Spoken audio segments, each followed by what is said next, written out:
તો હલો મારા વાલા ખેડૂત મિત્રો, સ્વાગત છે ફરી એકવાર મારી યુટ્યુબ ચેનલની અંદર। ખેડૂત ભાઈઓ, આજે તારીખ 4/2/2025ના વાતાવરણની અંદર ઘણો બધો બદલાવ આવેલો છે અને બદલાતા વાતાવરણની અંદર જીરાને ખાસ જે દવાની જરૂર પડે છે તે દવા છાંટવી ખાસ જરૂરી છે, તેની અંદર ધ્યાન દેવી ખાસ જરૂરી છે। કેમ કે આ પવન જે પશ્ચિમી પવન છે તે જીરા માટે માફક નથી। એટલે ખેડૂત ભાઈઓ, 2 દિવસ જે ઉગમણો ભૂરનો જે પવન રહ્યો તે જીરા માટે સારો હતો, પણ આજથી વાતાવરણની અંદર બદલાવ આવેલ છે અને એકદમ પશ્ચિમી પવન, જેને આપણે ખેડૂતની ભાષામાં આપણે પછોડના પવન કહેવામાં આવે છે, તો આ જે પવન છે પશ્ચિમી પવન, તે પવન જીરા માટે બહુ ખરાબ છે। અને ખેડૂત ભાઈઓ, આ પવનને હિસાબે જે ખેડૂતોના જીરું 65 દિવસથી આસપાસ છે તેને M45 નોર્મલ મારવો।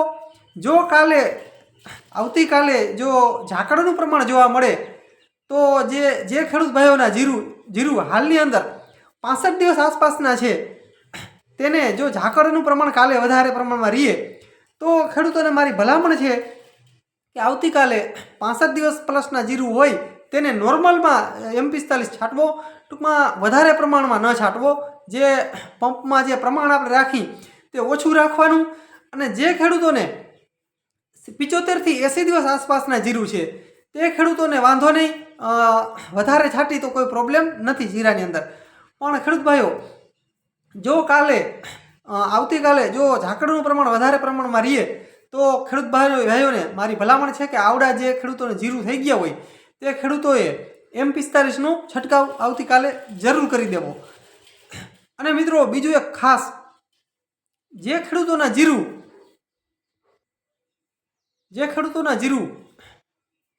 60 થી લઈ અને 75 દિવસના આસપાસના જે જીરું થયા છે હાલની અંદર ખેડૂતોના, તે ખેડૂતોને ખાસ મારી ભલામણ છે કે જીરાની અંદર 2 રાઉન્ડ મારવા, જોવાનું વ્યવસ્થિત ચેક કરતા રહેજો। કેમ કે હાલની અંદર જેને 60 થી લઈ અને 75 દિવસના આસપાસના જીરું છે, 60 થી લઈને ઉપરના ગમે એટલા ટાઈમના જીરું હોય તેની અંદર કાળી ચરબીની શરૂઆત જોરદાર થઈ ગઈ છે। જે ખેડૂતોને આ ટાઈમના જીરું જે થઈ ગયા છે, બરોબર છે, 2 મહિના ઉપરના આસપાસના, તે ખેડૂતોને મારી ખાસ ભલામણ છે કે કાળી ચરબીની શરૂઆત થઈ ગઈ છે।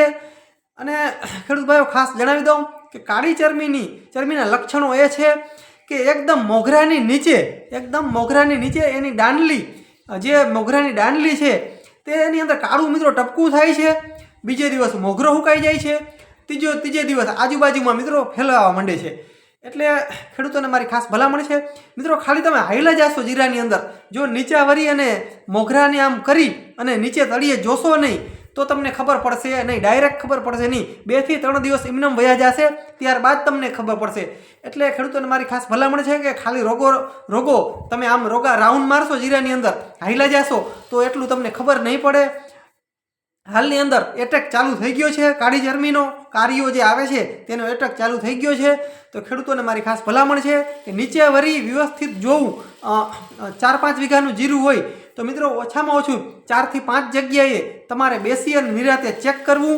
મોગરાની નીચે કાળી ટપકી થયેલી હોય અથવા તો કાળો મોગરો પડતો હોય, નીચે દાંડલી કાળી પડવા માંડી હોય અને મોગરો સુકાતો હોય એવી અવસ્થા દેખાય તો સમજી લેવાનું કે કાળી ચરબીની શરૂઆત થઈ ગઈ છે અને તેને અચૂક દવા છાંટી દેવાની। મિત્રો, ખેડૂત ભાઈઓ, ખાસ તમને ભલામણ છે કે આનો છંટકાવ ખાસ તમારે કરવો। જો મિત્રો શરૂઆત થઈ ગઈ હોય ને તો ટાટાની એર્ગોન અથવા જટાયુ, કેમ કે હમણાં જે ખેડૂતોને 80 દિવસ આસપાસના જીરું છે તેને જટાયુ વધુ સારું, પણ જે ખેડૂતોને જીરાની અંદર શરૂઆત થઈ ગઈ છે અને જો ગેલેલિયો પડ્યો હોય અને જો ખાલી સ્ટાર્ટ જ થયું હોય તો ગેલેલિયો ચાલશે, તો ગેલેલિયો છાંટજો। અને જેને કાળી ચરબીની શરૂઆત નથી થઈ તે પણ ગેલેલિયો છાંટી શકે છે। પણ તમને વધારે પ્રમાણમાં દેખાય 2 થી 5 જગ્યાએ તમે બેઠા જીરાની અંદર અને તમને નિરીક્ષણ કર્યું અને ઓછામાં ઓછું 3 જગ્યાએ મિત્રો તમને જોવા મળી કાળી ચરબી ક્યાંક, તો તમે ટાટાની એર્ગોન મારજો।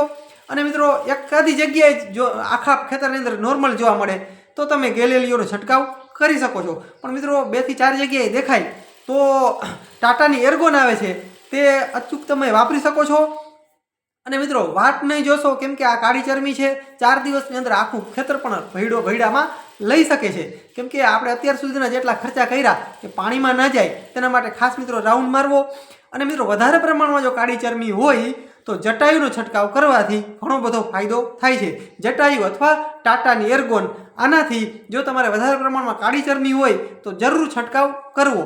તો મિત્રો આજના વિડીયોની અંદર બસ આટલું જ હતું. ખેડૂત ભાઈઓ, જો ચેનલની અંદર નવા હો તો ખાસ આપણી ચેનલ સબસ્ક્રાઇબ કરી નાખજો અને આપણા વાલા ખેડૂત મિત્રોને આપણો વિડીયો ખાસ શેર કરી નાખજો. મિત્રો હજી એકવાર તમને કહી દઉં કે હું એક તમારા જેવો જ છું, ખેડૂતનો પુત્ર છું અને હું પણ જીરાની અંદર ખેતી કરું છું, જીરાની ખેતી કરું છું. અને જે આપણા અવનવા વિડીયો જોઈએ છે તે ખેડૂતોને તો ખબર છે, પણ મિત્રો હું હંમેશા જે ખેડૂતોને ભલા માટે, સારા માટે, જે ખેડૂતોને ફાયદો થાય તેવી જ મિત્રો હંમેશા આપણી માહિતી આપણી ચેનલની અંદર હંમેશા શેર કરવામાં આવે છે, જેની બધા ખેડૂતોએ નોંધ લેવી. તો મિત્રો બસ જય સિદ્ધાર્થ મહાદેવ. મિત્રો મળીએ આગલા વિડીયોમાં, ત્યાં સુધી રજા આપશો.